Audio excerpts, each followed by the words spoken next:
एक बार महात्मा बुद्ध के शिष्यों ने महात्मा बुद्ध से पूछते हैं कि महात्मा जी, आप हमेशा बोलते हैं कि भोजन को उचित मात्रा में लेना चाहिए, अच्छी तरीक़ा से भोजन को खाना चाहिए, प्रेम पूर्वक खाना चाहिए।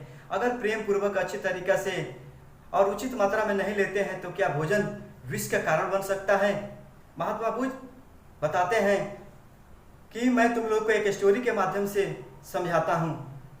एक बहुत बड़ा जंगल में एक महात्मा रहते थे और लोगों को वो बहुत मदद करते थे। उनको लोग बहुत इज्जत देते थे और किसी का भी कोई भी समस्या रहता था उस समस्या को दूर कर देते थे। उनको धीरे धीरे कई गांवों तक लोग जानने लगे और कई गांवों से लोग उनके पास आते थे और लोगों को वो मदद करते थे।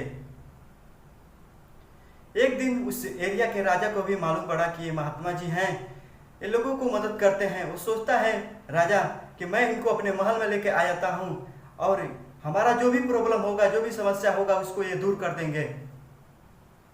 और राजा एक दिन उस साधु के पास पहुँचता है और साधु को जाके बताता है कि आप हमारे महल में चलिए, आपको यहाँ पे रहने के लिए कोई ठिकाना नहीं है, खाने का ठिकाना नहीं है, आप इस जंगल के फल फूल खाते हैं।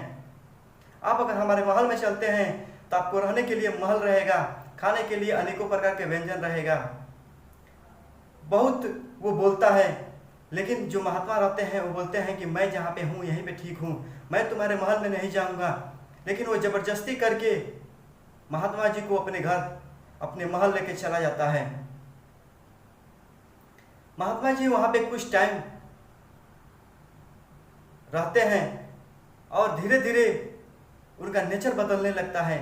एक दिन वो महल से छुपी छुपी करके भाग जाते हैं। अब भागते हैं तो साथ में रानी का हार भी लेके भागते हैं और बहुत रुपया पैसा भी लेके भागते हैं। जो राजा रहता है अपने सैनिकों को भेजता है कि जाकर उस साधु को ढूंढो, वो रानी का हार लेके भागा है, पैसा लेके भागा है। जो सैनिक रहते हैं वो दूर दूर तक ढूंढते हैं, लेकिन ये जो साधु रहते हैं उनको मिलते नहीं हैं। फिर से वो राजा के जाकर बता देते हैं सबकी, हम लोग दूर दूर ढूंढे लेकिन वो साधु हैं वो कहीं मिले नहीं। इधर जो साधु थे भागते भागते भागते एक जंगल के बीचों बीच जाकर रुकते हैं और वहाँ पे रुकने के दौरान उनको बहुत तेज भूख लग जाता है। उस जंगल में सोचते हैं क्या खाऊं। तब तक जिस पेड़ के नीचे रुके रहते हैं उस पेड़ के ऊपर से एक फल गिरता है और इनको बहुत तेज भूख लगा ही रहता है। उस फल को खा लेते हैं। जैसे ही फल को खा लेते हैं ये बीमार पड़ जाते हैं। इतना बीमार पड़ जाते हैं कि इनका लगता है कि मृत्यु हो जाएगा, लेकिन जैसे तैसे करके इनका जान बचता है और जान बचता है, एकदम दुबला पतला हो जाते हैं। फिर से ये कुछ टाइम के बाद इनका जो तबीयत सही होता है, ये सोचते हैं कि मैं आखिर हूँ साधु, ये हमें धन की क्या ज़रूरत है। फिर से जो हार लेके आए रहते हैं और रुपया पैसा ये वापस करने के लिए राजा के पास पहुँचते हैं। राजा बोलता है कि आखिर आपको आना ही था तो इस धन को, ये हार को क्यों लेके भागे। जो साधु रहते हैं वो बताते हैं कि राजा, तुम्हारे साथ में रहकर मैं इतना गलत हो गया, मुझे पता ही नहीं चला। जो तुम धन कमाए हो वो मार खसोट कर कमाए हो, लोगों को कष्ट देकर कमाए हो, अलग गलत तरीके से कमाए हो, जिसके कारण से जो तुम्हारा भोजन है उसी भोजन के कारण मेरा ये दुर्दशा हुआ। मैं जंगल में था तो अच्छी तरीके से खाता था, मेहनत करके खाता था, जिसके वजह से मेरा स्वभाव जो था अच्छा था।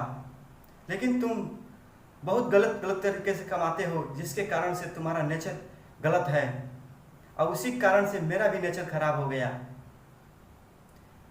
अगर आप भी अपने जीवन में अगर अच्छी तरीके से भोजन कर रहे हैं, अगर अच्छे तरीके से ज्ञान ले रहे हैं और अच्छे भोजन जब करते हैं तो आपका भी नेचर सही रहता है। अगर गलत तरीके से अगर आदमी धन कमाता है तो आदमी का नेचर भी गलत हो जाता है। अगर नेचर सही करना है तो आपको मेहनत करके कमाना चाहिए और सही तरीक़ा से कमाना चाहिए, गलत तरीक़ा से नहीं कमाना चाहिए। गलत तरीक़ा से अगर कमाते हैं तो आपका जीवन भर तकलीफ रहेगा, और सही तरीक़े से कमाते हैं तो आपके जीवन भर खुशियों से भरा रहेगा, कभी जीवन में तकलीफ नहीं आ सकता है। तब तक के लिए आपका बहुत बहुत धन्यवाद। मिलता हूँ अगले वीडियो में।